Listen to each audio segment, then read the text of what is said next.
স্বাদের খাবার তো স্বাদের জিনিস হবেই। চলুন আজকে ফেলে দেওয়া জিনিস দিয়ে আজকে একটা নিউ রেসিপি আপনাদের সাথে শেয়ার করি।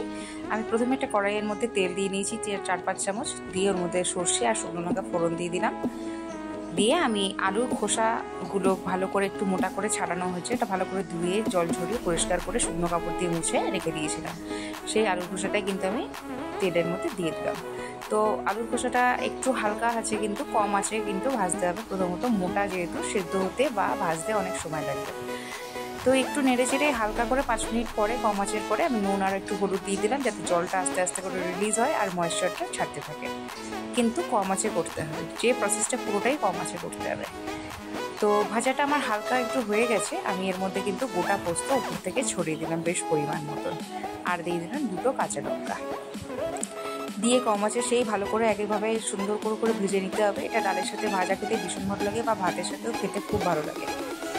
অন্যদিন আমি কারি পাতা দিই, কিন্তু আজকে আমার কাছে কারি পাতাটা অ্যাভেলেবেল নেই, তাই আমি দিতে পারলাম না। দেখছেন কম আঁচে সুন্দর কড়া করে ভাজা হয়ে গেছে। ডালের সাথে ভাজা খেয়ে দেখবেন, ভালো লাগলে অবশ্যই কমেন্টস করে জানাবেন।